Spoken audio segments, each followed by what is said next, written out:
Apocalypse. Chapitre 11. Bible de Yahushua Hamashia. Le temps des nations. Et l'on me donna un roseau semblable à une verge, en disant : Lève-toi et mesure le temple d'Élohim et l'autel, et ceux qui adorent. Mais le parvis extérieur du temple, laisse-le. En dehors, ne le mesure pas, parce qu'il a été donné aux nations. Et elles fouleront aux pieds la ville sainte pendant 42 mois. Les 2 témoins ressuscitent. Et je donnerai à mes 2 témoins de prophétiser pendant 1260 jours, revêtus de sacs. Ce sont les 2 oliviers et les 2 chandeliers qui se tiennent devant l'Élohim de la terre. Et si quelqu'un veut leur faire du mal, du feu sort de leur bouche et dévore leurs ennemis. Et si quelqu'un veut leur faire du mal, il faut qu'ils soient tués de cette manière. Ils ont le pouvoir de fermer le ciel afin qu'il ne pleuve pas pendant les jours de leur prophétie. Ils ont aussi le pouvoir de changer les eaux en sang et de frapper la terre de toutes sortes de plaies, toutes les fois qu'ils le voudront. Et quand ils auront achevé leur témoignage, la bête qui monte de l'abîme leur fera la guerre, remportera la victoire sur eux et les tuera. Et leurs cadavres seront sur la place de la grande ville, qui est appelée spirituellement Sodome et Égypte, la même où notre Seigneur a été crucifié.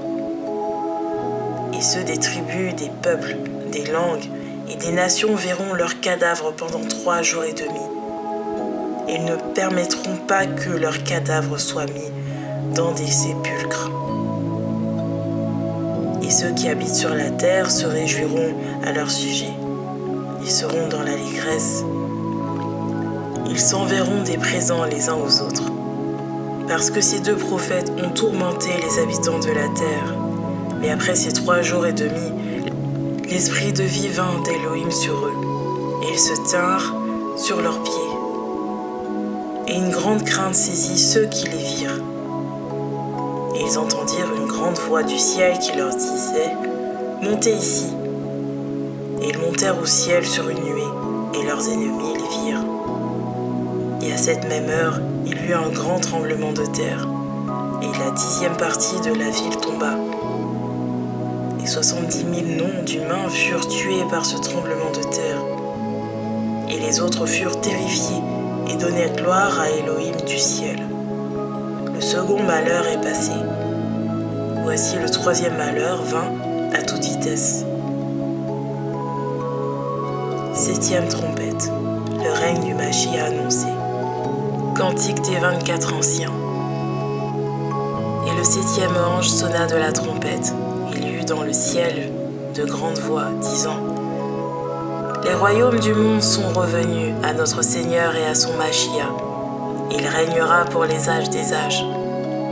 Et les 24 anciens qui sont assis devant Élohim sur leur trône tombèrent sur leurs faces et adorèrent Élohim en disant : Nous te rendons grâce, Seigneur Élohim le Tout-Puissant, celui qui est et qui était et qui vient, parce que tu as pris en main ta grande puissance et que tu as exercé ton règne.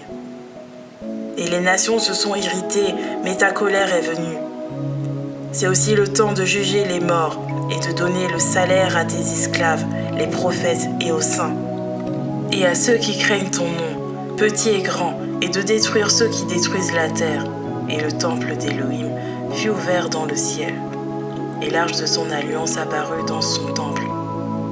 Il y eut des éclairs, des voix, des tonnerres, un tremblement de terre et une grosse grêle.